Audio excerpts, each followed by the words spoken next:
வணக்கம். இது news one தமிழின் கேள்வி நேரம். இந்த நிகழ்ச்சியின் மூலமாக மீண்டும் உங்களை சந்திப்பதில் மிக்க மகிழ்ச்சி. நான் செந்தில். நம்மை சுற்றி நடக்கும் நிகழ்வுகள், அந்த நிகழ்வை நகர்த்தும் அடிப்படை, அதன் பின்னணியில் இருக்கும் அரசியல், இவை குறித்து விவாதித்து வந்து கொண்டிருக்கின்றோம். அந்த வகையில் இன்றைய கேள்வி நேர விவாத பொருள் திரையில் புழக்கத்திற்கு வந்திருக்கக்கூடிய புதிய நோட்டுகள், 500 மற்றும் 2000 ரூபாய் நோட்டுகள் ஏற்றம் பெறுமா இந்திய பொருளாதாரம் என்ற தளத்தில் இன்றைக்கு விரிவாக விவாதிக்க இருக்கின்றோம். இந்த புதிய 2000 ரூபாய் நோட்டுகள் 1000 ரூபாய் நோட்டுகளை விட இன்னும் எளிதாக இருக்கும், மேலும் கருப்பு பணத்தை குவிப்பவர்களுக்கு என்ற கருத்து ஒருபுறம். இல்லை ஏற்கனவே இருக்கக்கூடிய ஃபேக் கரன்சி, கள்ள நோட்டுகளை ஒழித்து இந்திய பொருளாதாரத்தை மிகப்பெரிய ஒரு வளர்ச்சி பாதைக்கு எடுத்து செல்வதற்கு இந்த நடவடிக்கை உதவும் என்ற மத்திய நிதியமைச்சர், நம்முடைய பிரதமர் உள்ளிட்டவர்களுடைய கருத்துக்கள். இந்த தளத்திலேயே இந்த புதிய ரூபாய் நோட்டுகள் என்ன மாதிரியாக இந்திய பொருளாதாரத்தில் மாநிலங்களினுடைய, இந்தியா பல்வேறு விதமான பன்முகத்தன்மை கொண்ட ஒரு தேசம், இந்த தேசத்தில் இருக்கக்கூடிய பல்வேறு மாநிலங்களில் என்ன மாதிரியான தாக்கங்களை ஏற்படுத்தும், ஒவ்வொரு சாமானியர்களுடைய வாழ்க்கையில் என்ன மாதிரியான தாக்கங்களை ஏற்படுத்தும் என்று விரிவாக விவாதிக்க இருக்கின்றோம். பயணிக்கலாம். அரங்கில் 4 ஆகச் சிறந்த ஆளுமைகள் இணைந்திருக்கிறார்கள். நீங்களும் இணைந்திருங்கள். இது கேள்வி நேரம்.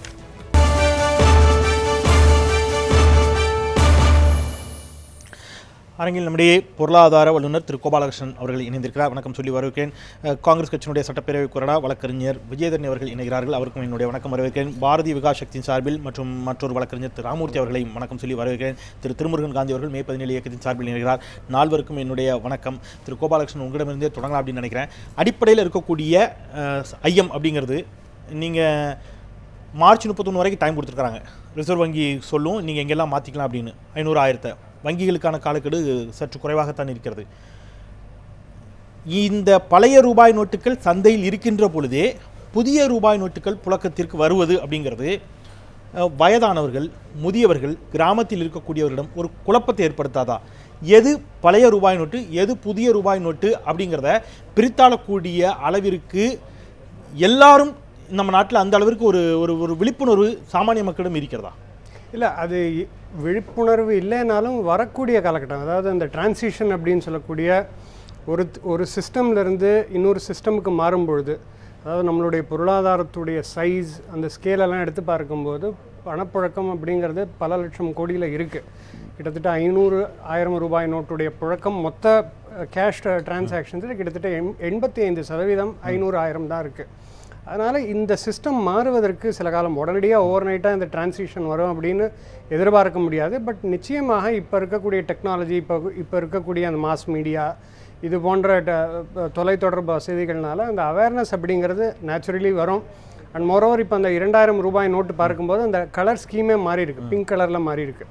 ஸோ இதெல்லாம் நிச்சயமாக அந்த வேற்றுமைப்படுத்துறது வந்து சென்றடைகிறதுக்கான டைம் கொஞ்சம் டிலே இருந்தாலும் எளிதாக போகக்கூடிய ஒரு சூழலாக தான் இருக்குது. அதனால் அந்த கன்ஃபியூஷன் அப்படிங்கிறது இப்போ நம்ம சந்திக்கக்கூடிய அந்த நடைமுறை சிக்கல் தான். இந்த டிரான்சிஷன் புதிய சிஸ்டம் பொதுவாக இந்த மாதிரி கருப்பு பணத்தை ஒழிக்கணும் அப்படிங்கிற ஒரு விதத்தில் சொல்லப்பட்டு எடுக்கப்பட்டிருக்கக்கூடிய நடவடிக்கை என்பது ஆப்வியஸ்லி யாரைத்தான் பாதிச்சிருக்கணும் அப்படின்னு கேட்டிங்கன்னா, மிகப்பெரிய பணக்காரர்கள், மிகப்பெரிய செல்வந்தர்களையும் அல்லது ஊழல் செய்திருக்கிறார்கள் என்று குற்றம் சாட்டப்படக்கூடிய அரசியல்வாதிகளையும் தான் இது வந்து அச்சத்திலும் பயத்திலும் அழைச்சிக்கணும். அல்லது பிளாக் மணி அதிகமாக இருக்குன்னு பொது வழியில் வைக்கப்படக்கூடிய விமர்சனங்கள்னு பார்த்தீங்கன்னா, ஊழல் செய்யக்கூடிய அரசியல்வாதிகள், திரைத்துறை, இந்த மாதிரியான இடங்களில் தான் கருப்பு பணம் முடங்கி இருக்குதுங்கிற வாதங்கள் தொடர்ச்சியாக வைக்கப்பட்டு வந்த நிலையில் திரைத்துறையை சேர்ந்தவர்கள் இதை வரவேற்கிறார்கள், அரசியல்வாதிகள் இதை வரவேற்கிறார்கள். ஆனால் நாங்கள் பாதிச்சுட்டு இருக்கிறோம், எங்களுக்கு தான் பெரும் பாதிப்பு என்று சிறு குறு வணிகர்கள், சாமானிய மக்கள் தெரிவிக்கிறார்கள் சொன்னால், இது சரியா இந்த பிரச்சனைக்கான தீர்வை நோக்கி இது நகரலையோ இந்த புதிய ரூபாய் நோட்டுகளினுடைய அறிமுகம் அப்படிங்கிற ஒரு கேள்வி எழுப்புதில்லை அது?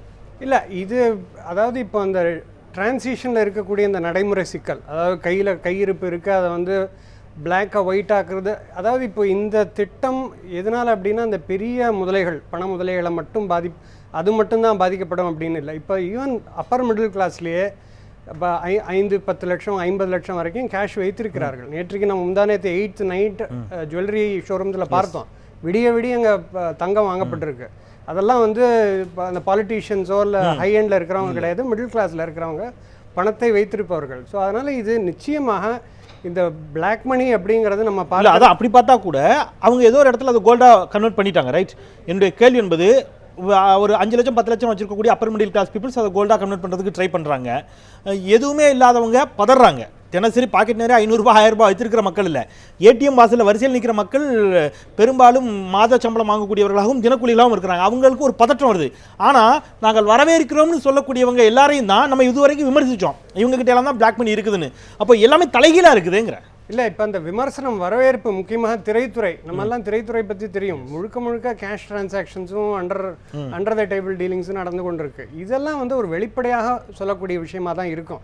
அவங்களுக்கும் அந்த பதற்றம் இருக்கும், வெளியில் காமித்து கொள்ளாமல். இதை வந்து அரசியல்வாதிகளுக்கு தான் இதில் மேக்சிமம் பாதிப்பு வந்து அரசியல்வாதிகளுக்கு தான். அவங்களுக்கு வெளிப்படையாக இதை காண்பித்து கொள்ளாமல் பொது உலகுக்கு நாங்கள் நல்லவர்கள் அப்படின்னு காமித்துக்கிறாங்க. நான் அந்த இடத்துல இருந்து வரேன். விஜயதரணி, ஏதோ ஒரு இடத்துல கருப்பு பணத்தை ஒழிப்போம் என்று பாரதிய ஜனதா கட்சி தேர்தலுக்கு முன்பாக அறிவிப்பு செய்த பொழுது அதை பற்றி விமர்சனங்கள் வந்தன. ஆட்சிக்கு வந்து 2 ஆண்டுகள் ஆகிவிட்டதே, என்ன நடவடிக்கை எடுத்துட்டீங்க, ஒரு சின்ன துரும்ப கூட கிள்ளி போடலைங்கிற விமர்சனங்கள்லாம் வைக்கப்பட்டன. ஆனால் ஒரு நடவடிக்கை எடுக்கின்ற பொழுது ஏடிஎம் முடங்கி போய்விட்டதும் வங்கிகள் இல்லாததும் மட்டும்தான் எங்களுக்கு பாதிப்புன்னு சாமானிய மக்கள் சொல்கிறாங்க. மற்றபடி அவங்க இதை வரவேற்கிறாங்க. ஆனால் காங்கிரஸ் கட்சி விமர்சிக்கிறது என்ன முரண்?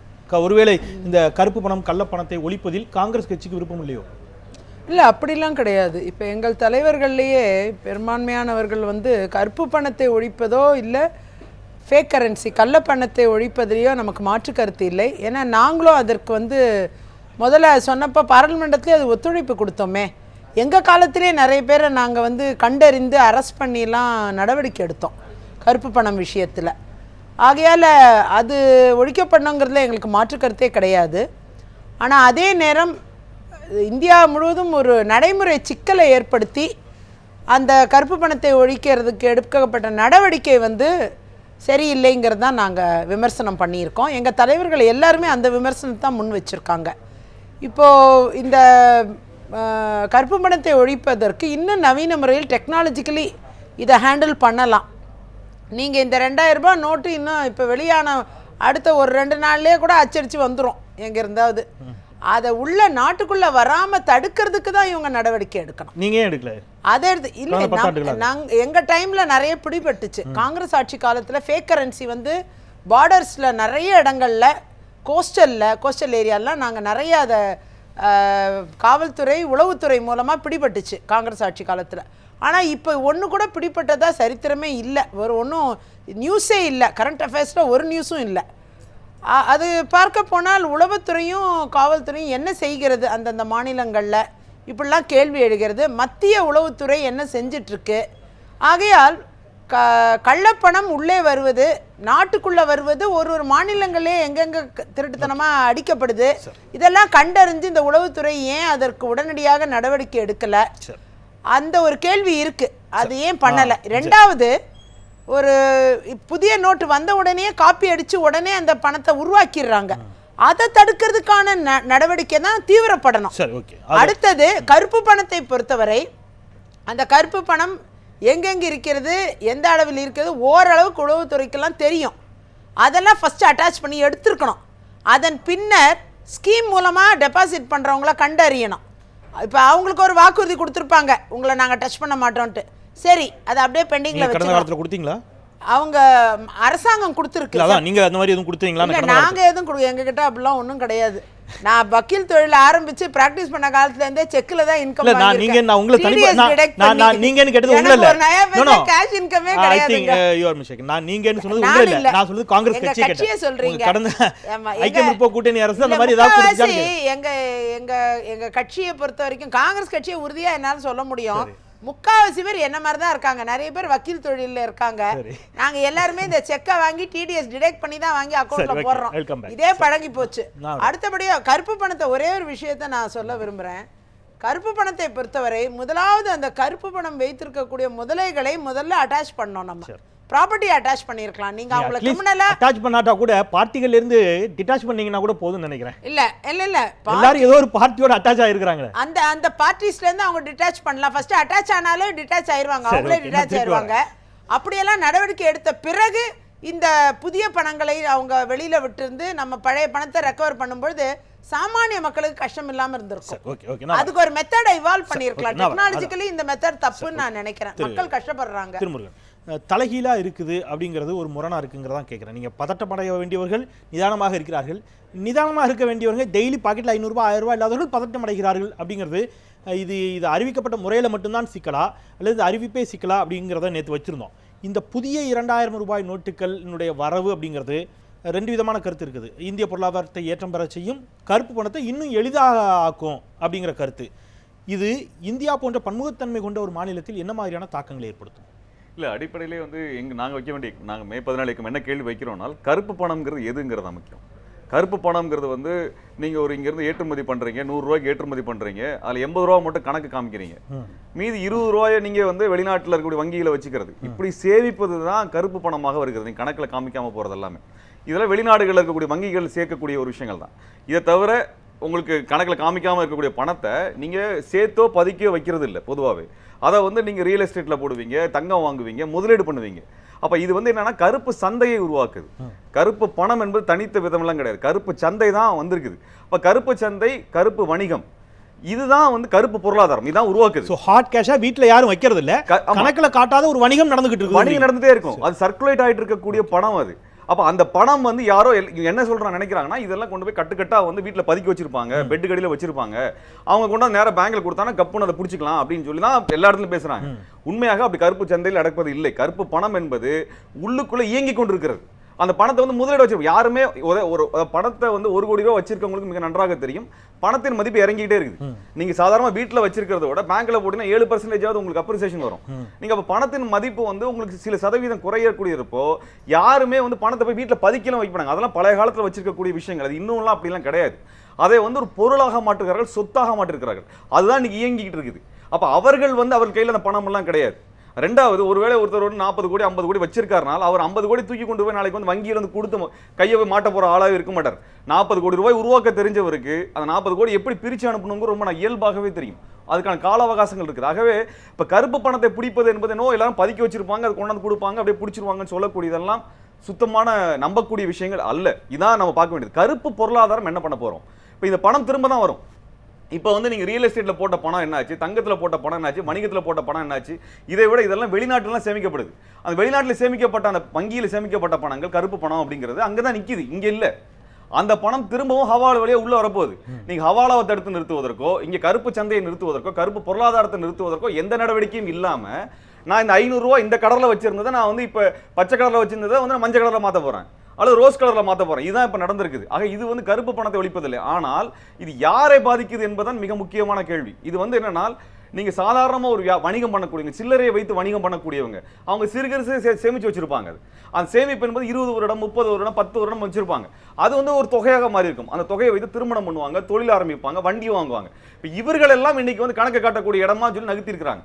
இவர்கள் போய் என்ன பண்ண, இவ்வளவு வருஷமா சேர்த்து வச்ச பணத்தை கொண்டு, ஏன்னா இவர்களுக்கு வங்கியிலிருந்து யாரும் வந்து கடன் தருவதில்லை, அப்படிலாம் எதுவுமே கிடையாது. நீங்க 2 லட்சம் ரூபாய் கடன் வாங்கணும்னா வங்கியில போனா 2 லட்சம் ரூபாய் சொத்து காமிக்கணும். 2 லட்சம் ரூபாய் சொத்து இல்லாதவன் தான் கடன் கேட்கறான். அதை கூட புரியாது நம்ம இதுல.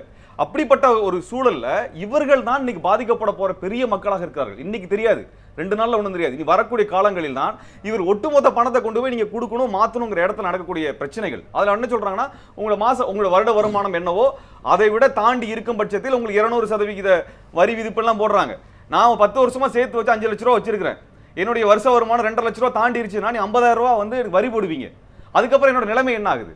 நான் வந்து வரி டாக்ஸ் ரெஜிம் என்று சொல்லக்கூடிய வரி கட்டுமானத்துக்குள்ள வந்துட்டேன்னா, நான் வரி கட்டுவதை போல அரசு எனக்கு கடன் தரக்கூடிய ஒரு முறை இருக்கணும். ஆனால் இங்க அப்படியான முறை ஏழை எளிய மக்கள் வாங்கவே முடியாது. சிறுதொழில் செய்யக்கூடிய நான் இதுவரை வங்கியில் வாங்க முடிஞ்சது கிடையாது, 1 லட்சம் ரூபாய் வாங்க முடிஞ்சது கிடையாது. ஏனென்றால் அவங்க சொத்து கேட்பாங்க, நீங்க அந்த சொத்தை வச்சு தான் வாங்க முடியும். ஆக இப்படிப்பட்ட ஒரு நெருக்கடியில இது யாருக்கு அடி விழுந்திருக்கிறதுனால், அடித்தட்டு மக்கள், சிறுக சிறுக சேமித்தவர்கள், மக்களுக்கு பிற்படுத்தப்பட்ட சமூகத்தை சார்ந்த, தாழ்த்தப்பட்ட சமூகத்தை சார்ந்த, நீ வர்க்கமா சமூகமா எடுத்தீங்கன்னா அவங்க தான் தொழிலாளர்கள், பெண்கள், இவர்களாம் வீட்டுல சேர்த்து வச்சிருப்பாங்க.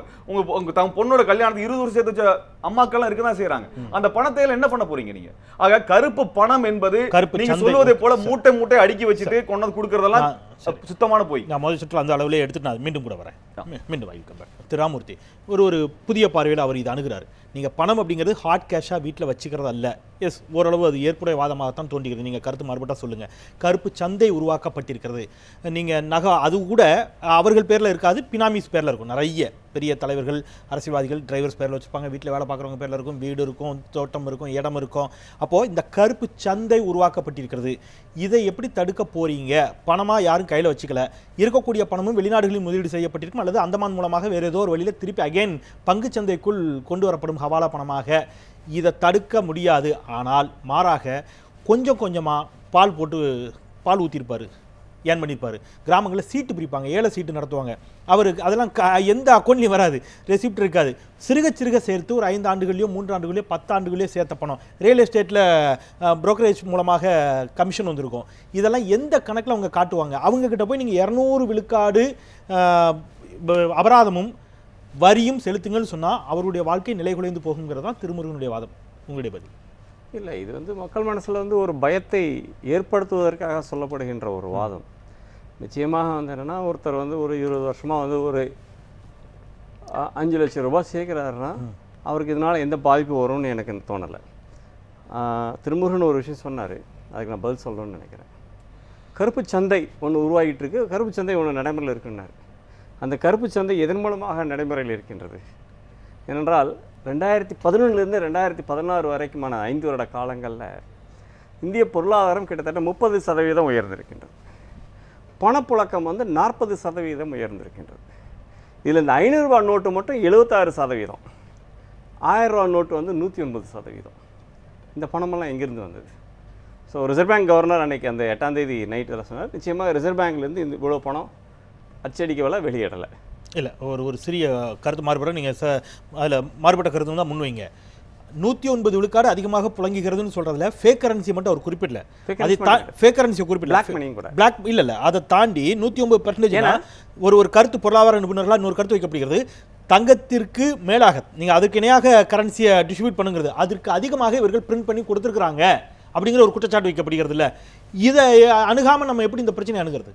இல்லை, அது நான் சொல்லி முடிச்சிடுறேன். அது என்ன உங்கள் கேள்விக்கான பதிலையும் நான் சொல்லிடுறேன். இதில் கிட்டத்தட்ட ஒரு 17 லட்சம் கோடி ரூபாய் பணப்பழக்கம் இருக்குன்னா, இல்லை வங்கிகள் மூலமாக நடைபெறுகின்ற பொருளாதாரம் வெறும் 4 லட்சம் கோடி ரூபாய்க்கும் கம்மி தான். ஆக கிட்டத்தட்ட ஒரு வங்கிகள் மூலமாக வெளிப்படையாக நடக்கின்ற வர்த்தகத்தை விட வருமானத்தில் ஒரு 3 மடங்குக்கு அதிகமாக என்னென்னா இவர் சொல்கிற அந்த கருப்பு சந்தை மூலமாக தான் நடந்துட்டுருக்கு. அதை நிறுத்துறதுக்கு இதை தவிர்த்து வேற எந்த ஆப்ஷனும் இல்ல அப்படிங்கறதா என்ன கேக்குறேன்னா, ஒரு சின்ன பல மில்லியன் டாலர். அதுக்கப்புறம் உங்க கேள்வி கேளுங்களேன், கேள்வி கேட்கணும்னு சொல்லல. ஆக இந்த கருப்பு சந்தை நிறுத்துறதுக்கு என்னன்னா மிகச்சிறந்த வழி இதுதான் அப்படிங்கிறது உலகளவில் ஏற்றுக்கொள்ளப்பட்ட. அதனால தான் நான் குறிக்கிட்டேன், அதை புரிஞ்சுக்கிட்டேன் நீங்க என்ன நிறைவு செய்ய போறீங்கன்னா. அதனால தான் குறிக்கிட்டேன். நீங்க ஒரு மிகப்பெரிய மில்லியன் பில்லியன் டாலர்களில் அல்லது பல லட்சம் கோடிகளில் சில 1000 கோடிகளில் இந்திய ரூபாய்களை கருப்பு பணமாக அல்லது கருப்பு சந்தையாக மாற்றி வைத்திருப்பவர்களுக்கு அதை எப்படி ஒயிட்டா மாற்றணுங்கிறது தெரியாதான்னு கேட்குறாரு. ஆனால் பிரச்சனை எங்கே வருதுன்னா, 2.5 லட்சம் ரூபாய்க்கு மேலே நீங்கள் கொண்டு போய் நீங்கள் பேங்க்கில் போடுறீங்கன்னா மீதம் இருக்கக்கூடிய பணம் இருக்கு இல்லையா, அதுக்கு நீங்கள் கணக்கு கொடுத்தாகணும், பேன் கார்டு இருக்கணும். அதான் கேட்குறோம். சாமானியர்கள், காய்கறி வணிகம் செய்யக்கூடியவர்கள், பலசர கடை வைத்திருக்க இவங்க ஒரு பூதமாக சித்தரிக்கப்படுகின்ற கேட்க மாட்டாங்களான்னு கேட்குறேன். பேங்க்ல கேட்பாங்களா இல்லையா? பேங்க்ல சேர்க்கும் போது தாராளமாக நிச்சயமா அவர் சொல்ல முடியும், என்னால இவ்வளவு வருஷம் நான் மளிகை கடை வச்சிருக்கேன், ஏத்துப்பாங்க நம்புறீங்களான்னு. இல்ல கேள்வியே கேட்க கூடாதுங்கிறது நான் அப்படி சொல்லல. அவர் இல்ல ஒரு சர்க்குலர் கொடுத்திருக்காங்க, ரைட், நான் இல்லன்னு சொல்ல. ஆனால் அந்த மாதிரி நடவடிக்கை எத்தனை பேர் எத்தனை மளிகை கடை சொல்லி முடிச்சிடுறேன். தற்போது தில்லி, மும்பை, சண்டிகர் உட்பட நாட்டின் பிரதான நகரங்கள்ல இன்கம் டாக்ஸ் ரெய்டு நடந்துட்டு தான் இருக்குது. இதெல்லாம் மளிகை கடைக்காரங்க வீட்டுல, பால் கடைக்காரங்க வீட்டுல, இல்ல சேமித்து இல்லத்தரசிகள்கிட்ட நடக்குது. இல்ல, நான் அதுதான் கேட்கிறேன். இல்ல நான் கேட்கறது, நான் வர நீங்க 100 நிரபராதிகள் இது பண்ணலாம், குற்றவாளிகள் தப்பிக்கலாம், ஒரு நிரபராதி தண்டிக்கப்பட்டு விடக்கூடாதுன்னு சொல்லுவாங்களே, அந்த மாதிரி தான் நான் கேட்கிறேன். நீங்க கள்ள வணிகம் செய்யக்கூடியவர்கள், கள்ளச்சந்தையை உருவாக்கக்கூடியவர்கள், கருப்பு சந்தையை உருவாக்கக்கூடியவர்களே அடக்க வேண்டும் என்ற இடத்துல ஒரு சாமானியன் கூட பாதிக்கப்பட்டு விடக்கூடாது அப்படிங்கிறதோடு சேர்த்து நகர வேண்டிய கடமை இருக்குங்கறத கேள்விதான் இது. ரிசர்வ் பேங்க் சரி அந்த ப்ராமிஸை கொடுத்திருக்காங்க. அதான் திருக்கோபாக உங்களுடைய கையில் இருக்கின்ற பணம் உங்களுடைய அவர் கேக்குறாரு, அப்படி அனுமதிக்க மாட்டாங்கங்கறாங்க. நான் சொல்றேன், கிராமங்கள்ல மிக சாதாரணமா எனக்கு தெரிஞ்ச அப்படி ஒரு நிகழ்வு நடந்ததா எனக்கு நினைவு இருக்குது. மதுரையில ஒரு எலுமிச்சம்பழ வியாபாரி, எனக்கு அது நினைவு இருக்கிறது, ஊடகங்களில் படித்த செய்தி. ஒரு எலுமிச்சம்பழ வியாபாரி, ஒரு முதியவர் இந்த மாதிரி எலுமிச்சம்பழ வித்து அவர் வர காசு அவர் வங்கியை நம்ப மாட்டார், வேற யாரும் நம்ப மாட்டார், வீட்டுல சேர்த்து வச்ச போனோம். ஒரு நாள் வங்கி அதிகாரிகள் போறாங்க, இவ்வளவு பணம் ஒரு வீட்டில் இருக்குன்னு தெரியுது, எடுத்து அவரை வரி கட்ட சொல்றாங்க. அவர் நான் கட்டின பணத்தை உனக்கு ஏன் கொடுக்கணுங்கிற மாதிரி தான் கேட்டார். அவருக்கு புரிய வைக்கிறதுக்கு சிரமப்பட்டாங்க. அந்த அளவுக்கு மாதிரியான ஒரு பன்முகத்தன்மை கொண்ட ஒரு தேசத்துல இந்த மாதிரி ரியல் எஸ்டேட் மூலமாக, இன்ன பிற வணிகத்தின் மூலமாக சீட்டு நடத்துறவங்க, ஏழை சீட்டு நடத்துறவங்க, ஃபினான்ஸ் சின்ன அளவில் ஃபினான்ஸ் கொடுத்து வாங்குறவங்க, இவர்கள்ட்ட இருக்கக்கூடிய பணம் இருக்குல்ல, இதை நீங்க வந்து மாற்றணும் அப்படின்னு சொல்லிக்கின்ற பொழுது ஏதோ இடத்துல அவங்க மாத்துறாங்க அப்படின்னு சொன்னா அதற்கு அவங்க கணக்கு காட்டணுமா வேண்டாமா? அதாவது ஒரு 10 லட்ச ரூபாய் கொண்டு போய் கெட்டாங்க. இந்த திட்டத்துடைய இந்த டிமானிட்டைசேஷன் திட்டத்துடைய நோக்கம் வந்து பிளாக் மணி போன்ற விஷயங்கள், ஃபேக் கரன்சி இருந்தாலும் பிளாக் எக்கானமி அப்படின்னு சொல்லக்கூடிய இந்த பேரலல் எக்கானமி, பணம் சிஸ்டமில் இருந்ததுன்னா சிஸ்டமுக்கு வரணும். நீங்கள் சொல்கிற மாதிரி நிறைய வியாபாரிகள் இந்த கொஸ்டின் என்ன அப்படின்னா, my question is very simple. நான் கேட்குறது ஒரு ஒரு ஒரு காய்கறி வியாபாரி அல்லது பால் வியாபாரி ஒரு 10 லட்ச ரூபாய் எடுத்துட்டு பேங்க் போறாரு. சார் ஐயா, நான் ஒரு 10 வருஷமா சேர்த்த பணம், சீட்டு காசு போட்டது, அது இது எல்லாம் சேர்த்து வச்சிருக்கிறேன், 10 லட்சம் ரூபாய், 500 ரூபாய் 1000 ரூபாய் நோட்டா இருக்கு, வச்சுக்கிட்டு எனக்கு புது நோட்டு கொடுங்கன்னு சொன்னா இந்த 10 லட்சத்துக்கு அவர் டாக்ஸ் கட்டணுமா இல்லையா? கட்டாயம். அதாவது இது இப்போ வந்து இப்போ இருக்கக்கூடிய சூழல்ல வந்து கிளாரிட்டி வரல. இந்த மாதிரி ஃபார்மர்ஸ் இந்த மாதிரி இருக்கிறவங்களுக்கு இப்ப இருக்கிற நிலைமையில நான் கேக்குறது ஆல்ரெடி இருக்கிற ரூல்ஸே அதான் அவர் சொல்லிட்டாரு. இல்ல நேத்து ஃபினான்ஸ் மினிஸ்டர் அவர் வந்து ரொம்ப கிளியரா ஒரு பிக்சர் கொடுத்துட்டாரு. 200 விழுக்காடு அபராதம் வசூலிக்கப்படும் வரியோடு சேர்த்துங்க. நீங்க சொல்றது கரெக்ட் தான். நீங்க எல்லாத்தையும் சொல்லல.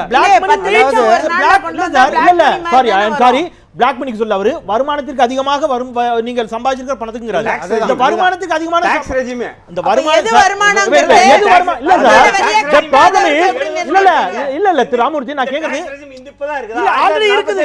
அதுதான் சார் நான் கேக்குறது. இல்ல எது வருமானங்கிறதுல தான் இப்ப பிரச்சனைங்கற. வருமான வரியே கட்டாத ஒருவர்ட்ட எப்படி கண்டுபிடிப்பாங்க? இந்த டிஸ்டிங்ஷன், அதாவது கருப்பு பணம் மாற்றப்படுவது இல்லை இந்த மாதிரி நீங்கள் சொல்கிற மாதிரி ஒரு 15-20 வருடங்களாக மாற்றப்படுவதற்கான டிஃப்ரென்ஸ்க்கு ரொம்ப கிளியராகவே தெரியும்.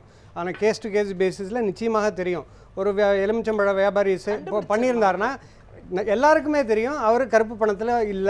இல்ல சாரி, நான் அகைன் திருப்பி சொல்றேன். ரெண்டு மூணு விஷயங்கள் நான் உங்களுக்கு இன்னும் கிளியர் பிக்சர் கொடுத்தேன். கருப்பு பணம் கிளியர் பிக்சர் இல்ல நான் முடிச்சறேன். இல்ல டாக்ஸ் ரெஜிம்க்குள்ள வராதவங்களுக்கு இப்ப டாக்ஸ் ரெஜிம்க்குள்ள வரதுக்கு இல்ல நான் முடிச்சறேன். நான் என்ன சொல்றேன்னா, நீங்க நிதித்துறை செயலாளர் ஒன்னு சொல்றாரு, நீங்க பிளாக் மணி வச்சிருக்கிறவங்களுக்கு விலை போயிடாதீங்க, அவங்க ஆசை வார்த்தைகளுக்கு நீங்க இணங்கிடாதீங்க, அவங்களுடைய பணத்தை வாங்கி கொண்டு நீங்க வங்கியில வந்து மாத்துறதுக்கு வந்தீங்கன்னா நாங்க உங்களை அரெஸ்ட் பண்ணுவோம், நாங்க கேமரா வச்சு கண்காணிப்போம்லாம் சொல்றாரு. இப்போ அவர் பணமாவே இருக்கும், ஒரு 15 லட்சம் ரூபாய் 20 லட்சம் கொண்டு போனாருன்னா நீ யாரோட பிளாக் மணியோ மாத்த வந்திருக்கீங்கற क्वेश्चन ரைஸ் ஆகுமா இல்லையா நான் கேக்குறேன். கட்டாயமா கேள்வி கேட்க கூடாது நீங்க நினைக்கிறீங்க. கேள்வி கேட்க கூடாதுன்னு சொல்ல நான் இல்ல, கேள்விக்கு அவர் பதில் சொல்லும் பட்சத்துல அவருக்கு எந்த விதமான பாதிப்பு வராது.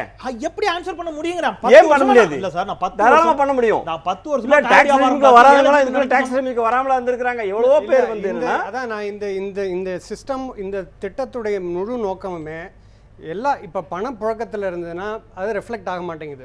அதெல்லாம் சிஸ்டம்ல வரணும். ஸோ 60 வருஷமா இப்படி இருந்துருச்சு, அதனால தொடர்ந்து இருக்கணுங்கிறது எதிர்பார்க்க. நான் கேட்கறது இல்ல சார், நீங்க ஒரு மிகப்பெரிய சிறிய அளவுல இருக்கக்கூடிய 60 வருஷமா இப்படி இருந்திருக்கு. பர்சன்டேஜ்ல மிக சிறிய அளவுல இருக்கக்கூடிய வரி செலுத்தக்கூடிய அளவிற்கு இருக்கக்கூடிய அல்லது பெரு வணிகர்களுக்கான ஒரு அவர்களை வரையறுக்கக்கூடிய ஒரு திட்டம் சாமானியனை தான் பெரு அளவுல பாதிக்கிற ஒரு விமர்சனம். அதாவது இதை வந்து பிரித்து பார்க்க முடியாது. இப்போ அந்த சிறு வணிகர்கள் யாரு, இல்ல காய்கறி விற்கிறவர் யாரு, இல்ல பெரிய மால் நடத்துறவர் யாருங்கிறத பிரிச்சு பார்க்க. இது சிஸ்டம்க்கு இது வரும்போது அந்த ப்ராப்ளம் இருக்குல்ல. வர விஜய் அவங்க கேட்டதுக்கு ஒரு விஷயம் சொல்றேன். நேத்துக்கு மதியானம் 2:30 மணிக்கு இன்கம் டாக்ஸ் டிபார்ட்மெண்ட்ல கொடுத்த ஸ்டேட்மெண்ட் 2 லட்சம் ரூபாய்க்கு மேல டெபாசிட் பண்ணக்கூடிய பணத்தை போட்டிருக்காரு. பிசினஸ் ஸ்டாண்டர்ட்ல நேத்துக்கு போட்டிருக்கு. 2 லட்சம் இல்ல, 2.5. ஓகே ஓகே, 2 லட்சம் ரூபாய் பெரிய வித்தியாசம் ஒண்ணும் இல்ல. அது நேற்று கொடுத்த ஸ்டேட்மெண்ட் இன்னைக்கு 2 லட்சம் ரூபாய் கொடுத்துருப்பாங்க. 2 லட்சம் ரூபாய்க்கு மேல போடக்கூடிய பணத்தை கண்காணிக்கும் இன்கம் டாக்ஸ் கண்காணித்து நோட் எடுத்து அதற்கு வரி போடுவோங்கிறத வெளிப்படையா சொல்லியிருக்காங்க. இப்போ நாங்கள் திரும்ப ஒரு கேள்வி வைக்கிறோம். நீங்க எல்லா ஐயான்னு சொல்றாங்க, எல்லாருமே வரி கட்டக்கூடிய இடத்துக்கு கொண்டு வரும்னு சொல்றாங்க. எல்லாருமே என்ன சொல்றாங்க, எல்லாருமே இன்கம் டாக்ஸ் கட்டணுன்ற இடத்துல வரணும்னு சொல்றாங்க. மேல் வளர்ந்த நாடுகள் மேற்குலகத்திலும் இப்படிப்பட்ட இது இருக்குது. எங்களுடைய கேள்வி என்னன்னா, மேற்குலகத்துல நீ எல்லாருமே வரி கட்டுறாங்க, அதே சமயத்தில் தங்களுக்கு வேலை இல்லை அப்படின்னால், படிச்சு முடிச்சு வேலை இல்லை, வேலையை விட்டு போயிருச்சு அப்படின்னால் அரசாங்கம் பணம் தரும், அவங்களுக்கு வேணும் அத்தனை அலவன்சஸ் எடுத்துக்கும். இது வந்து எல்லா நாடுகளையும் வளர்ந்த நாடுகளில் இருக்கிறது. ஆனால் நம்ம ஊரில் அப்படிலாம் கிடையாது. அப்படி பார்த்தோன்னா இங்கே இருக்கக்கூடிய சாலையில் தங்கியிருக்கக்கூடிய மக்கள்லாம் அப்படிலாம் இருக்கணும்னு அவசியமே கிடையாது.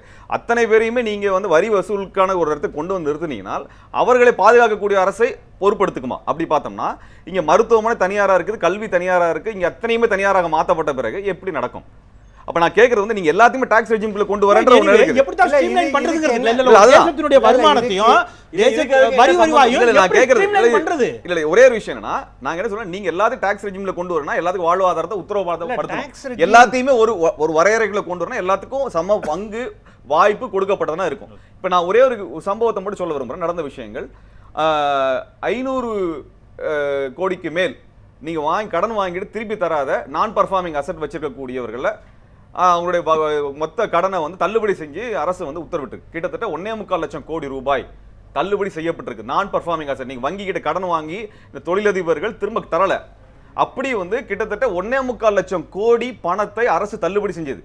சுப்ரீம் கோர்ட் என்ன சொல்லுச்சுன்னா, நீ இத்தனை பேர் தள்ளுபடி பண்ணிருக்க, அவங்களோட பட்டியலை வெளியிடுன்னு சொல்லி கேட்டாங்க. இது சுப்ரீம் கோர்ட் கேட்டது. அதுக்கு பாரதிய ஜனதா கட்சி அரசு மறுத்து இருக்கிறது, பெயர்களை வெளியிடவில்லை. அப்ப நீங்க கருப்பு பணத்தை ஒழிக்கிறோம்னு சொல்றவங்க அந்த 500 கோடி ரூபாய் ஏமாத்தினவங்க இத்தனை ஆயிரம் பேர் 1.25 லட்சம் கோடி பணம் ஏமாத்தப்பட்டிருக்கு இல்லையா, அந்த பணத்தின பட்டியலை பெயர் பட்டியலை ஏன் வெளியிட மறுக்கிறார்கள் என்கின்ற கேள்வி சுப்ரீம் கோர்ட் கேட்டிருக்காங்க. அந்த கொஸ்டினோட ஒரு சின்ன பிரேக் போயிட்டு விஜய் உங்ககிட்டே தொடரேன். ஒரு சின்ன பிரேக் போயிட்டு அதுலேருந்து வரேன். நான் இது எந்த அளவிற்கு கிராமப்புற பொருளாதாரத்தில் மாற்றங்களை ஏற்படுத்தும் இந்த புதிய 2000 ரூபாய் நோட்டுகள், அல்லது மேலும் சிக்கலை அதிகரிக்குமா, கருப்பு பணத்தை குறைக்குமா அல்லது பெருக்குமா என்பது போன்ற பல கேள்விகள் தொடர்ந்து எழுந்து கொண்டே இருக்கின்றன. ஒரு சிறிய இடைவேளைக்கு பிறகு இது போன்ற கேள்விகளோடு இணைந்து பயணிக்கலாம். நீங்களும் இணைந்திருங்கள்.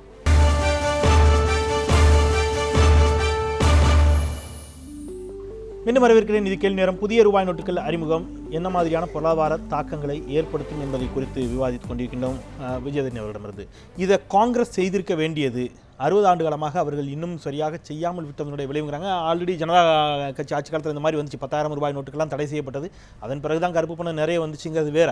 ஆனால் காங்கிரஸ் இன்னும் சில கடுமையான நடவடிக்கைகள் எடுத்திருந்தால் இவ்வளோ ஃபேக் கரன்சி உள்ளே வந்திருக்காது. ஃபேக் கரன்சி இவ்வளவு தூரம் கருப்பு பணமாக அது சேர்ந்துக்காது. இந்த 2 ஆண்டுகளில் இவ்வளவு கருப்பு பணமோ கருப்பு சந்தையோ உருவாயிருக்க வாய்ப்பு இல்லை. ரைட்.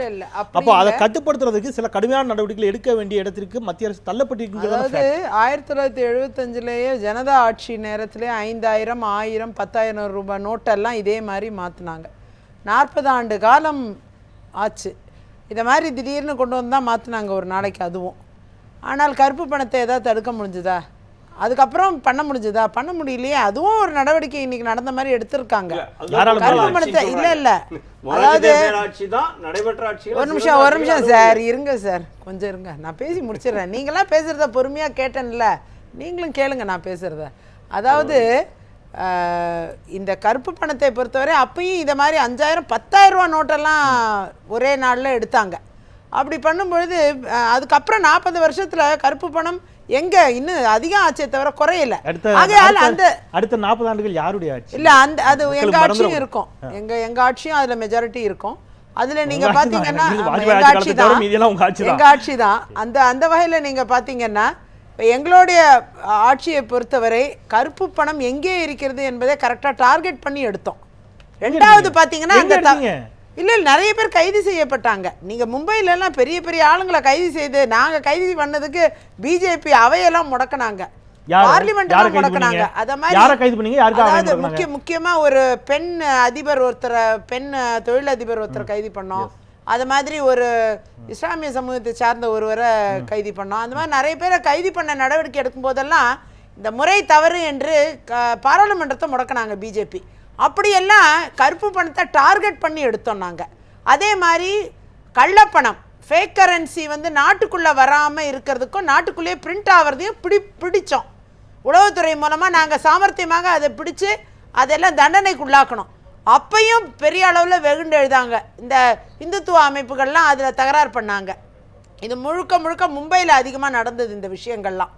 ஆகையால் நாங்கள் எடுத்த நடவடிக்கைகள் எல்லாம் பார்த்தீங்கன்னா ஓரளவுக்கு கருப்பு பணம் இருந்த இடங்களிலிருந்து எடுப்பதும், அதே நேரம் கள்ளப்பணங்கள் உருவாகிற இடங்களிலிருந்தும் நாட்டுக்குள் வர்ற இடங்களிலிருந்தும் தடுக்கிறதும் இதை சிறப்பாக பண்ணோம் நாங்கள்.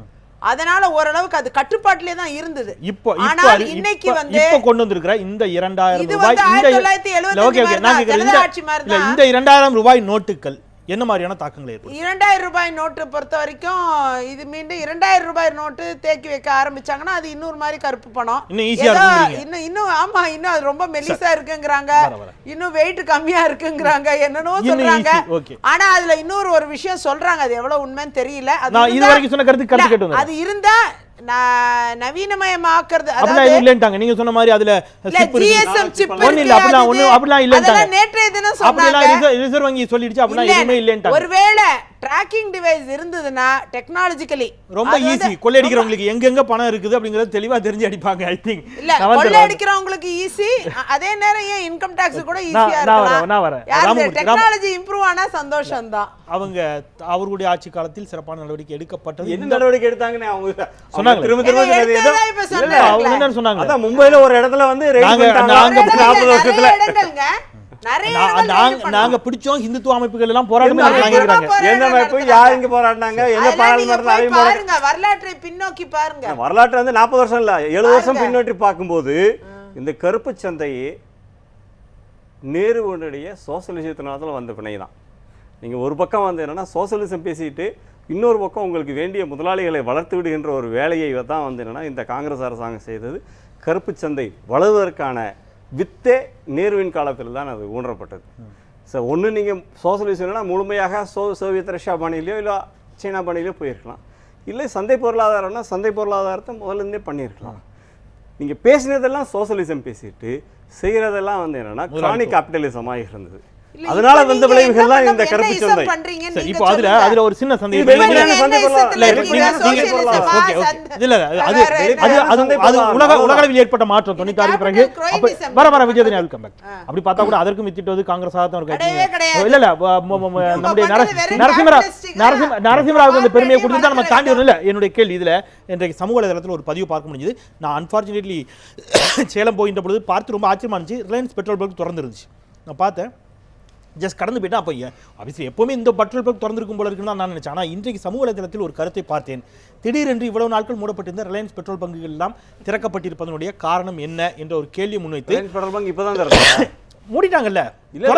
இப்ப திறக்கப்பட்டாங்களா கேட்டேன். இல்ல நான் சொல்றது திறக்கப்பட்ட பெட்ரோல் பங்க் 6 மாசம் என்னமோ ஆச்சு. இல்ல சார், அதுதான் திறக்கப்பட்ட 6 மாசம். அதுதான் சொல்றேன். ஏன் அப்படிங்கறத ஒரு கேள்வி வச்சிருந்தாங்க.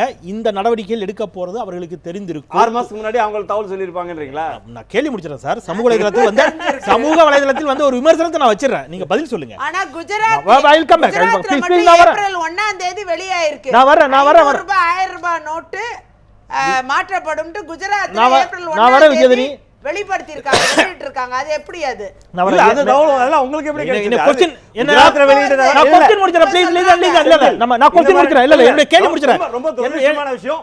திரும்ப தவறான ஒரு விஷயங்களை விஜயதாரணி முன்னிக்கிறாங்க. இல்ல இப்போ வரட்டும். ஒரு மணி நேரத்துல நீக்கான அடுத்த 1 மணி நேரத்துல உலகம் முழுக்க போயிடும். நான் முடிச்சறேன். நான் ஒரு கேள்விக்கு மாறான விஷயங்களை தொடர்ந்து நேரத்தை கடத்தணும். நான் கேள்வி விஜயதாரணி நீங்க அவருக்கு சொன்னீங்க, நான் பேசும்போது குறுக்கிடாதீங்க. அவர் பேசும்போது நீங்க குறுக்கிட்டே இருந்தீங்கன்னா என்னையும் குறுக்கிட 2 தடவை அடிச்சு விஜயதாரணி ப்ளீஸ். நம்ம நிறைய கடந்து போண்டிருக்குது. என்னுடைய கேள்வி, இந்த 500 ரூபாய்களை மாற்றுவதற்கு பெட்ரோல் பங்குல மாற்றிக்கலாம்னு ஒரு அறிவிப்பு சேர்த்தே வருது. ஒரு பதிவு வருகிறது.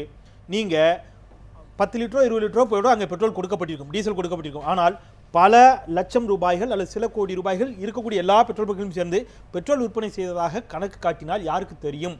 இது ரொம்ப எளிமையாக எவ்வளவு பெட்ரோல், எத்தனை லிட்டர் பெட்ரோல், எத்தனை லிட்டர் டீசல்ங்கிறது முதற்கொண்டு எல்லாமே கணக்கு இருக்கு. அப்படிங்கிற ஒரு பதிவை பார்க்க முடிஞ்சது. நான் எதுக்கு பதிவுகள் வரலாம் இல்ல அதுக்கு எதுக்காக கேட்டேன். ஒரு கேள்வி வைக்கிறாரு.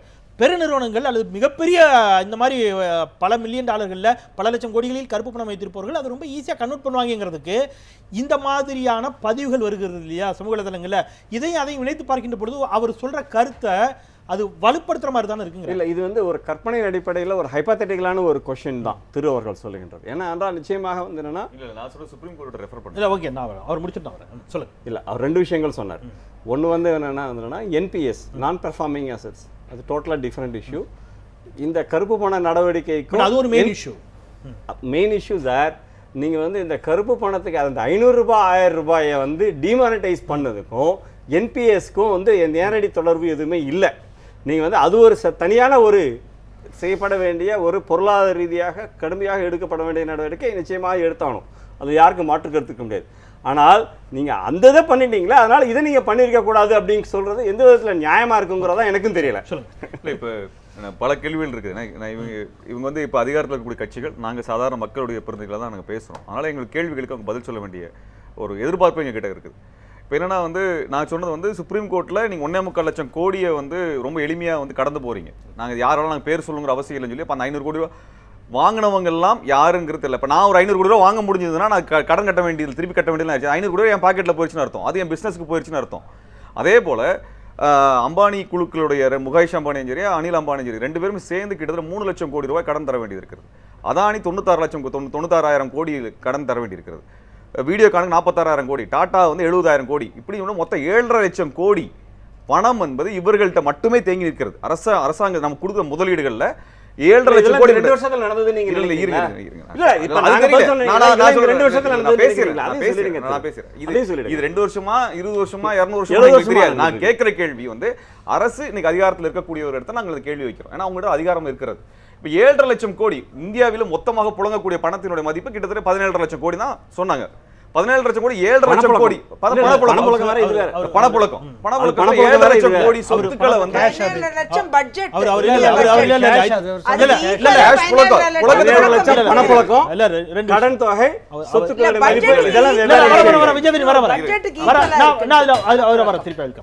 நான் கேக்குறது 7.5 லட்சம் கோடி ரூபாய் இவ்வளவு பெரிய கம்பெனிகள் வெறும் 6 கம்பெனி வச்சிருக்காங்க. நான் என்ன சொல்றேன்னா திரு, நீங்க பல லட்சக்கணக்கான ஆயிரக்கணக்கான தொழிலாளர்கள் வேலை பார்க்கிறார்கள். ஒரு நிறுவனம் வந்து நீங்க வங்கிகளில் இருந்து கடனை பெற்றுத்தான் அவங்க வட்டி கட்டுவாங்க, முதலீடு பண்ணுவாங்க, மீண்டும் வங்கிகளில் கடன் பெறுவார்கள். இது தொழில் நிறுவனங்கள் வங்கிகளின் மூலமாக கடன் பெற்று தொழில் செய்வது அப்படிங்கிறது ஒரு தொழில் பண்றது தப்புன்னு சொல்லல. இல்ல, தொழில் பண்றது தப்புன்னே சொல்லல. இங்க வந்து இந்தியாவில் வந்து பெரிய அளவிற்கு யாருக்கு வேலை வாய்ப்பு கொடுத்திருக்குன்னா சிறு தொழில்கள், குறு தொழில்கள், சாலையோர கடற்கரையில கடைகள் வச்சிருக்கவங்க, இவங்க தான் மிகப்பெரிய அளவுக்கான ஆட்களுக்கு வேலை தராங்க, வேலை தராங்க. நான் சொல்லக்கூடிய விஷயங்கள் இங்க இருக்கக்கூடியவர்கள் பதட்டம் அடைறீங்க. ஆனா இதே சென்னையில ராஜஸ்தானை சேர்ந்தவர்களோ மார்வாடிகளோ ரொம்ப நிதானமாகத்தான் இந்த பிரச்சனை எதிர்கொள்கிறார்கள்னா பொருளாதாரம் சார்ந்த தெளிவான ஒரு பார்வை தமிழகத்தில் இல்லை. மற்ற மாநில மக்களுக்கோ அல்லது இன்ன பிற குஜராத்திகளுக்கோ ராஜஸ்தான்களுக்கோ அது புரியுது. இதை வந்து இப்படி வாங்கிக்கலாம், இப்படி பேங்க்ல மாத்திக்க முடியுங்கிற புரிதல் அவர்களுக்கு இருக்கிறது. நாம இன்னும் அவங்களுக்கு, நம்ம மக்களுக்கு அதை குறித்த ஒரு பெரிய பொருளாதார ரீதியான விழிப்புணர்வு இல்லைங்க. விஜயதாரணி அவங்க சொன்னதோட சேர்த்து ஒன்று சொல்ல நினைக்கிறேன். அவங்க சொன்னதை குஜராத்தில் சொல்லப்பட்டதுன்னு சொன்னது இருக்கு இல்லையா, இதுக்கு இணைச்சு ஒன்று சொல்ல விரும்புறேன். ஏப்ரல் மாதம் 8ஆம் தேதி 2016 ஸ்டேட் பேங்க் ஆஃப் இந்தியாவுடைய தலைமை அதிகாரி வந்து அவங்க ஒரு ஆய்வு அறிக்கை வெளியிடுறாங்க. என்னன்னா, ஏன் பேங்க்ல இருந்து பணத்தை அதிகமாக எடுக்கிறாங்கன்னு சொன்ன பொழுது அதற்கான பல்வேறு கருத்துக்கள் சொல்லப்பட்டபோது இவங்க ஆய்வறிக்கையில் என்ன சொன்னாங்கன்னா 500 ரூபாய் 1000 ரூபாய் நோட்டுகள் தடை செய்யப்படும் என்கின்ற செய்தி பரவியதால் அங்கு பணம் எடுக்கப்பட்டது. அந்த பணத்தை வேற சொத்தா மாத்திருக்காங்கிறத அவங்க வந்து முன்மொழிறாங்க. நான் கேட்கறது வந்து அவங்க மாத்துறாங்களா இல்லையாங்கிறது வரை. இது வந்து ஸ்டேட் பேங்க் ஆஃப் இந்தியாவினுடைய ஆய்வறிக்கை, எல்லா இணையதளங்களிலும் எல்லா செய்தி பத்திரிகைகளிலும் வந்த செய்திகள்.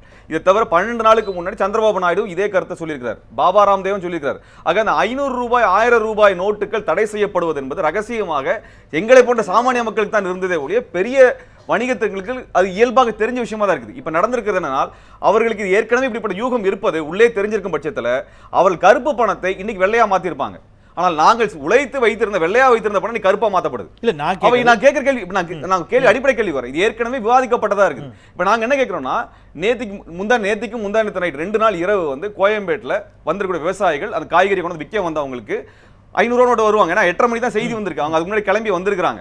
அவர்களுக்கெல்லாம் 500 ரூபாய் வாங்கிட்டு 400 ரூபாயும் 300 ரூபாயும் சேட்டுகள் கொடுத்துருக்காங்க. இன்னைக்கு நீங்க சவுகார்பேட்டைக்கு போனீங்கன்னா 500 ரூபாய் கொடுத்தா 300 ரூபாய் கொடுக்க முடியும், 1000 ரூபாய் கொடுத்தா 700 ரூபாய் திருப்பி தர்றாங்க. அவர்களுக்கு எப்படி சாத்தியமாகிறது? நாங்க இதுவரைக்கும் எந்த சேட்டையுமே வந்து எந்த பேங்க்லயும் நாங்க பார்த்தது இல்லை, எந்த பிரைவேட் பேங்க்ல நாங்க பார்த்ததே கிடையாது. அவர்கள்கிட்ட எந்த பில்லும் போட்டு இதுவும் கொடுத்தது கிடையாது, எதுவும் டாக்ஸ் கட்டினது கிடையாது. நீங்க வெளிப்படையா நாங்க பேசுறோம். நாங்க சவுகார்பேட்டையில் இருக்கிறவங்களோ வேற எந்த மார்வாடிகளோ எந்த டாக்ஸையும் கட்டி எந்த இதையும் பண்றதுல எல்லா கடையிலும் நீங்க போய் பார்க்க முடியும். ஆனா அவர்கள் மிக எளிதாக நீங்க 500 ரூபாய் நீங்க வாங்கிக்கிட்டு 400 ரூபாய் திருப்பி தர்றாங்க, 1000 ரூபாய் வாங்கிட்டு 700 ரூபாய் திருப்பி தர்றாங்க. இன்னைக்கு நடந்துட்டு இருக்குது. இன்னைக்கு நீ கோயம்பேடு இரவுக்கு நீங்க போனீங்கன்னா நடக்கும். அப்படி வாங்கினாலும் அது அவங்களால எப்படி செக் நான் அதான் கேக்குறேன். இல்ல, நான் இப்ப நாங்க எங்க கேள்வியே தான். இப்ப நாங்க எங்கனால முடியாத ஒரு விஷயத்தை அந்த சமூகம் சாத்தியப்படுத்துதுன்னா நாங்க கேக்குறோம், எங்களுக்கு இருக்கக்கூடிய இடங்கள் எல்லாம் நீங்க வந்து ஐடி ரைடு நடந்திருக்கு. இன்னைக்கு சவுகார்பேட்டை நடந்ததே கிடையாது, புரசவாக்கத்தில் நடந்ததே கிடையாது.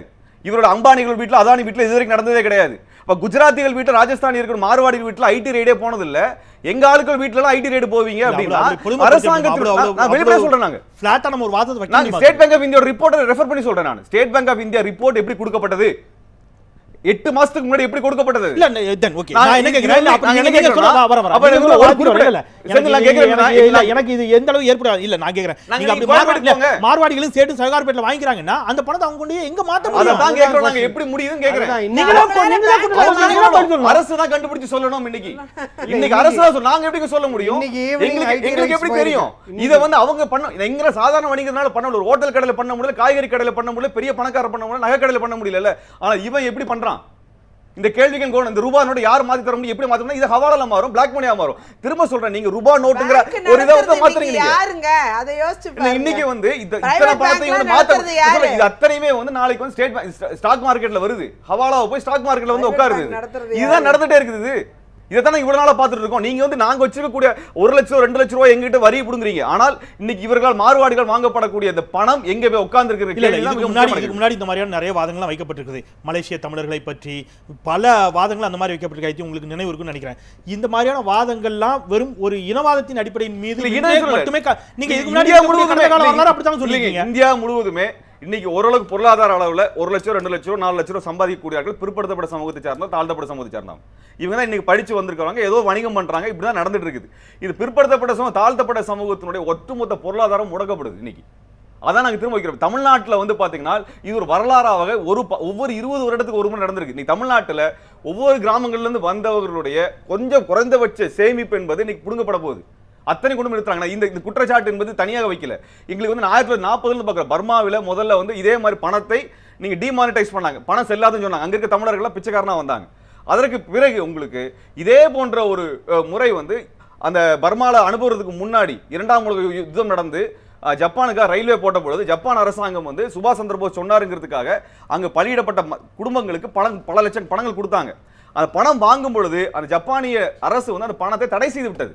அது ஒண்ணுமே செல்லாத பணத்தை வந்து அவங்க முதல்ல வாங்கிட்டு வந்தாங்க. அதுக்கப்புறம் பர்மாவிலிருந்து அடித்து துரத்தப்பட்ட தமிழர்கள் 1960 இதே மாதிரி பணத்தை ஒன்றும் செல்லாதுன்னு சொன்னா ஒட்டுமொத்த சொத்தை விட்டுட்டு வந்து நின்னாங்க. 70களில் தமிழ்நாட்டில் இருக்கக்கூடிய பல வங்கிகள், பெரிய இங்க இருக்க முதலாளிகள் இருந்து எல்லாருமே அவங்க தேசியமயமாக்கப்பட்ட பொழுது இங்க இருக்க ஒட்டுமொத்த மூலதனமும் மாறிச்சு.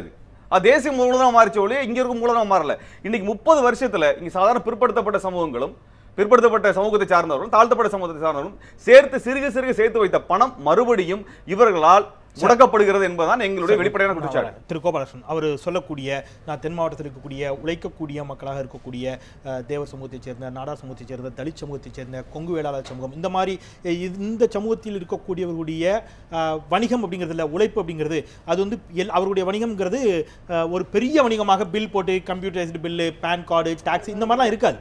அது வந்து கிராமப்புற வணிகமாக தங்களுக்குள் இருக்கக்கூடிய ஒரு சிறிய அளவில் சிறுக சிறுக சேர்த்த வணிகமாக இருக்கும்.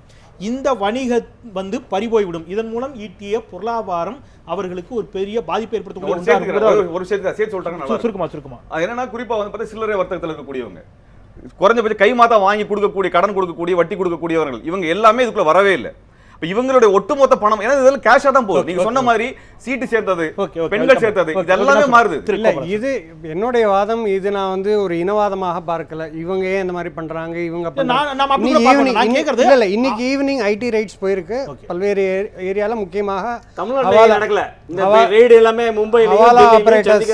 அதாவது இப்ப சிபிடிடிகே சென்ட்ரல் போர்ட் ஆஃப் டைரக்ட் டாக்ஸஸுக்கே தெரியல இந்த மாதிரி பணத்தை பழைய 1000-500 வாங்கி அவங்க என்ன பண்ண போறாங்க. டிஸ்கவுண்ட்ல வாங்கி அவர் சொன்ன மாதிரி இப்போ 1000 ரூபா நோட்டு கொடுத்து 700 நாளிதழில் கூட ஒரு செய்தி வந்துச்சு. அவங்க என்ன பண்ண போறாங்க சிபிடிடிக்கும் தெரியல. அவங்க எப்படி அதை மாற்ற போறாங்க. அதனால தான் இப்போ ரைட்ஸ் எல்லாம் வந்திருக்கு. ஸோ அது ஒரு விஷயம். செகண்ட் இது அப்படின்னா இவ்வளோ வருஷம் 60-65 ஆண்டுகளாக எங்கே செய்ய போறாங்கன்னு நீங்கள் சொன்ன தெரியலங்கிறதுனால நான் ஒரு கேள்வி வைக்கிறேன். இது ஒரு வாதம், இப்படி ஒரு விமர்சனம் வைக்கிறது. இந்த மாதிரியான விமர்சனங்களும் இன்றைக்கு வாட்ஸ்அப் சமூக வலைதளங்களில் வேகமாக பரவி கொண்டிருக்கக்கூடிய ஒரு விமர்சனம். நீங்கள் வந்து வழிபாட்டு தலங்கள் அல்லது கோவில்களில் இந்த மாதிரியான பணத்தை வைப்பதன் மூலமாக அதற்குன்னு இருக்கக்கூடிய சில சலுகைகள் அப்படின்னு ஒரு வாதம் வைத்தார்கள். ஆனால் அருண்ஜேட்லி இன்னைக்கு மாலை அதற்கும் ஒரு விளக்கம் சொல்லியிருக்கிறாரு. நீங்கள் கடவுளின் பெயராலோ மற்ற பெயராலோ நீங்கள் யாரும் தப்பிச்சிக்க முடியாது, அதுவும் வந்து கண்காணிக்கப்படும், அதன் மீதும் நடவடிக்கை எடுக்கப்படுங்கிறாரு. இங்கே இருக்கக்கூடிய அந்த மாதிரி வழிபாட்டு தலங்களுக்கு அல்லது இந்த மாதிரியாக இருக்கக்கூடிய சில சலுகைகள் இருக்கு இல்லையா, இதை மிஸ்யூஸ் பண்ணுறதுக்கான வாய்ப்பு இருக்குதான் நான் கேட்குறேன். இல்லை, அது வந்து இப்போ ட்ரஸ்ட், அது வந்து ட்ரஸ்ட் ஃபார்மில் இருக்கும். எல்லா வழிபாட்டு ஸ்தலங்களுக்குமே ட்ரஸ்ட் இருக்கும், அதில் டேக்ஸ் எக்ஸம்ஷன் இருக்கும். ஸோ இப்போ இருக்கக்கூடிய சிஸ்டமில் அந்த சர்வேலன்ஸ் சிஸ்டம்லாம் கிளியராக இருக்குது. நோக்கம் என்ன அப்படின்னா இந்த என்டையர் சிஸ்டத்தை ஒரே சிஸ்டமாக கொண்டு வரதான். 60-65 ஆண்டுகளாக இந்த மாதிரி இருந்திருக்கு. இல்லை அதற்கு முன்பே இப்படி இருந்திருக்கு அப்படிங்கிறதுனால தொடர்ச்சியாக இது எடுத்துகிட்டு போக முடியாது. நீங்கள் தொழில் பண்ணுங்கள், பண்ண வேண்டாம்னு யாரும் சொல்ல, யாரையும் டிஸ்கிரிமினேட் பண்ண போகிறதில்ல.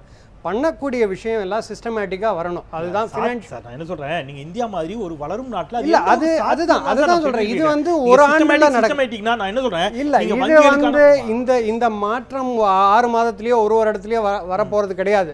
இன்னும் அடுத்த 5, 10, 20 ஆண்டுகள் இருக்கக்கூடிய பொருளாதார நிபுணர் கோபாலகிருஷ்ணனையும் திருநெல்வேலி பக்கத்துல இருக்கக்கூடிய ஒரு சாதாரண கோபாலகிருஷ்ணனையும் எங்க ஊர்ல வாழைக்காய் வரி கடினமா உழைத்து வாழைக்காய் வெட்டி சம்பாதிச்சிருப்பாரு சார். சுருட்டி 100 ரூபாய் 500 ரூபாய் சேர்த்து வச்சிருப்பாரு. இந்த பணம் இது ஒரு இடம் வாங்குவாரு, தங்க நகை வாங்குவாரு, இந்த மாதிரி அப்புறம் நகை வித்துருவாரு, வேற வாங்குவாரு. இதன் மூலம் சேர்த்த சொத்துக்கள் பல லட்சம். எப்படி போய் கணக்கு காட்டுவார் அவரு? அதான் நான் உங்ககிட்ட நிறைய செய்றேன் கண்டிப்பா. I'm sure. இல்ல இப்ப நீங்க சொல்ற வாதம் ஏற்புடையதுதான், நான் இல்லைன்னு சொல்லல. ஏன்னா லீகசி, இப்போ ஒரு தாத்தாவுடைய ப்ராப்பர்ட்டி வித்தா அவரால் கணக்கு காட்ட முடியாது. இதெல்லாம் அந்த நடைமுறை சிக்கல்கள் இருக்கு.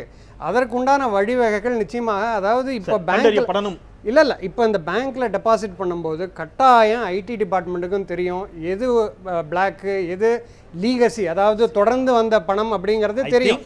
பேப்பர் மட்டும் தான் அங்க பேசும். நிச்சயமாக அதான் புரியுது நீங்க சொல்றது. அந்த நோட்டீஸ் அது 2 more than 2.5 lakhs இருந்ததுனா ஆட்டோமேட்டிக்கா எடுத்தா ஆகல சார். அதுதான் சொல்றேன், நான் முடிஞ்சு போச்சுன்னு சொல்றேன். ஆட்டோமேட்டிக்கா வரி இல்ல இந்த நோட்டீசஸ் வருமே தவிர அந்த நோட்டீசஸ் முழுமையாக அது வந்து டாக்ஸ் பண்ணப்படுதோ இல்ல சீஸ் பண்ணப்படுதோங்கிறதெல்லாம் அடுத்த விஷயம். கண்காணிப்பு வரதுல தவறு கிடையாது. ஓகே, நான் வரேன் திராமூர்த்தி. அதுல நான் வரேன் விஜயதனி. இல்ல திருமுருகன் ரொம்ப வேகமா பேசுறாரு. இல்ல உங்ககிட்ட முடிச்சறேன் நான். சொல்லுங்க ராமூர்த்தி, உங்களோட முடிக்கிறேன். சொல்லுங்க. திருமுருகன் ரொம்ப வேகமாக சொன்னார் சில விஷயங்களை. அந்த அந்த விஷயங்கள்லாம் நான் விட்டுறேன். ஏன்னா அதுக்கெல்லாம் பதில் சொல்ல வேண்டிய அவசியம் இல்லைன்னு நான் நினைக்கிறேன். ஏன்னா அது ரொம்ப துரதிருஷ்டமான ஒரு வாதம், அது முன்வைக்கப்பட போகிறதுன்றதே தவறான ஒரு விஷயம் நினைக்கிறேன். ஆனால் இந்த ஒரு அட்டெம்ப்ட் என்ன முயற்சி நடக்கிறதுன்னு கேட்டிங்கன்னா, எல்லாத்தையுமே வந்து ஒரு அமைப்புக்குள் கொண்டு வரதுக்கான முயற்சி. நீங்கள் வந்து ஒவ்வொரு விஷயம் தொடர்ந்து நீங்கள் இந்த அரசாங்கத்தால் செய்யப்படணும். இந்த ஜன்தன் யோஜனாவில் கிட்டத்தட்ட 25 கோடி வங்கி கணக்குகள் துவக்கப்பட்டன. நீங்கள் வந்து அது எப்படி வேணால் கிண்டல் பண்ணியிருக்கலாம். ஆனால் 33 கோடி வங்கிகள், 33 கோடி என்ற எண்ணிக்கையில் இருந்த வங்கிகள் இருக்கின்றதுன்னா அதில் ஒரு 25 கோடி கணக்குகள் இப்போ அந்த கடந்த 2வது ஆண்டுகளில் துவக்கப்பட்டவை. ஆக ஒரு அமைப்புக்குள் கொண்டு வருவதற்கான முயற்சியைத்தான் நீங்கள் அதை பார்க்கணும். அதே மாதிரி இன்னொரு விஷயம், நம்ம வந்து தென் மாவட்டங்களையும் மேற்கு மாவட்டங்களையும் இருக்கிற மிக முக்கியமான விஷயம். ஏன்னா நான் தேனி மாவட்டத்தை சார்ந்தவன், அதனால் சொல்கிறேன். நான் 10 ரூபா வட்டி 15 ரூபா வட்டி எந்த ஊரில் இருக்குது, எந்த வங்கியில் இருக்குது? மாதம் 10 ரூபா வட்டி, ரன் வட்டி, மீட்டர் வட்டி, இதெல்லாம் ஒழிக்கப்படணுமா வேண்டாமா? இது வந்து ஒரு அமைப்புக்குள்ள இந்த இது வரும்போது தான் அது வந்து அந்த இது ஒழிக்கப்படும். ஸோ அதுவும் நான் முன்வைக்க விரும்புகிறேன். ஏன்னா அது வந்து ஒரு மிகப்பெரிய பெருமைக்குரிய லெகசியை நீங்க சொல்ல முடியாது. Okay okay Vijayadhani. சரி, வட்டி எல்லாம் சொல்றாரு. எத்தனை பேருக்கு பேங்க் வட்டியில பேங்க் கடன் தருது? அதையும் நாம யோசிக்கணும். சிஸ்டத்துல வந்ததுக்கு அப்புறம் தான் அந்த கேள்வி. அது கிடையாது. சிஸ்டத்துல வந்த பிறகு, சிஸ்டத்துல வந்தவங்களுக்கு முதல்ல என்ன செஞ்சீங்க? சிஸ்டத்துல வந்தவங்களுக்கு என்ன? இப்ப கல்வி கடன் எல்லாம் கிடைக்காம என் தொகுதியெல்லாம் நிறைய பிள்ளைங்க கஷ்டப்படுறாங்க. ஒரு பேங்க் மேனேஜரையும் இது ரூல்ஸ்குள்ள இருக்கு, ஏன் நீங்க கொடுக்க மாட்டேங்கிறீங்கன்னு சொல்லி நாங்க ஃபைட் பண்ணி வாங்கி தர மாதிரி இருக்கு. வாங்கி தராங்கல்ல, வாங்கி தராங்கல்ல. இல்லங்க, அது ஃபைட்டே பண்ண கூடாது. ஸ்டூடண்ட் போய் கேட்டவன கொடுக்கணும். இல்ல எதுக்கு நாங்க இப்ப எம்எல்ஏஸ் எங்கள்ட்ட வந்து தான் வாங்க முடியும்னா? இல்ல வந்து தான் வாங்க முடியும். என்ன இருக்குது? எல்லாமே 2.5 வருஷத்துல நடக்கிற மாதிரியே பேசுறது தான் எனக்கு ஆச்சரியம். கிடையாது, 5 வருஷமா நடக்கட்டும். 7 வருஷமா நடக்கல. அத ஒண்ணு இருக்குங்க. கல்வி கடனை பொறுத்தவரை காங்கிரஸ் கட்சி கொண்டு வந்தது தான் கல்வி கடன். அது அதிகமா நாங்க கல்வி கடன் கொடுத்து, நாங்க விவசாய கடனும் கொடுத்து, விவசாயிகளுக்கு பிரச்சனைன்னு வரும்போது 70,000 கோடி விவசாய கடனை தள்ளுபடி செஞ்சோம், ஏழை மக்களுக்கு உதவி செஞ்சோம். அதே மாதிரி இன்னைக்கு கல்வி கடனையும் தள்ளுபடி செய்யறதா நாங்க உத்தரவாதம் அளிச்சோம். பிஜேபி நீங்க வந்த பிறகு அந்த கல்வி கடனை கொடுக்காமயே ஆக்கி வட்டியும் வாங்கி அந்த பிள்ளைகளையும் வேலையில்லாம ஆக்கி ஓட. இந்த 2000 கருப்பு பணத்தை பெருக்கும் அப்படிங்கிறது உங்களுடைய கருத்து, ரைட்? கருப்பு பணத்தை பெருக்குவது மட்டுமல்ல, கருப்பு பணம் ஒழிக்கப்படுறதுக்கு இங்க சாத்தியமே இல்லை.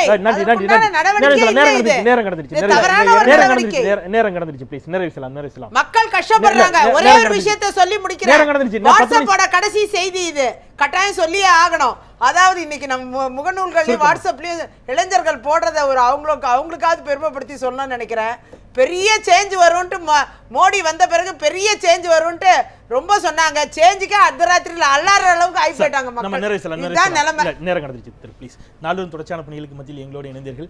நெஞ்சார்ந்த நன்றிகள். இந்த அளவிலே நாம் நிறைவு செய்யலாம். ஏதோ ஒரு இடத்துல ரொம்ப சாதாரணமாக இந்த 500 ரூபாய் 1000 ரூபாய் செல்லாது என்ற அறிவிப்பை மிகச் சாதாரணமாக எடுத்துக்கொண்டு அதை பெற்றுக்கொண்டு எந்த வழியில் இவங்க மாற்ற போகிறாங்கிறத அரசு தான் கண்டுபிடிக்கணுங்கிற ஒரு கேள்வியை முன்வைத்திருக்கிறார். ஒரு பக்கம் பதட்டமே இல்லாமல் இருக்கக்கூடிய பெருவணிகர்கள், பெரும் பணக்காரர்கள், திரைத்துறையைச் சேர்ந்தவர்கள், ஏதோ ஒரு பெரிய பதட்டத்தோடும் அச்சத்தோடும் வீதிகளில் அலைந்து கொண்டிருக்கக்கூடிய சாமானியர்கள், பொதுமக்கள். விசித்திரமாகவே இருக்கிறது இந்த நிலை. காலம்தான் பதில் சொல்ல வேண்டும். இந்த மத்திய அரசினுடைய இந்த அதிரடி நடவடிக்கை எந்த அளவிற்கு ஆகச்சிறந்த நடவடிக்கையாக இருக்கும், அது எந்த அளவிற்கு கருப்பு பணத்தையும் கள்ளப்பணத்தையும் கட்டுப்படுத்தும் என்பதை காலம்தான் பதில் சொல்லும். காத்திருப்போம் அதுவரை. நன்றி. மறந்து கொண்டே இருப்பது மக்களின் இயல்பு. அதை மீண்டும் மீண்டும் நினைவுபடுத்திக் கொண்டே இருப்பது எனது கடமை. மீண்டும் நாளை மற்றும் சில சமூகம் சார்ந்த பிரச்சனைகளோடு உங்களை சந்திக்கின்றேன். நான் செந்தில். இது கேள்வி நேரம். நன்றி.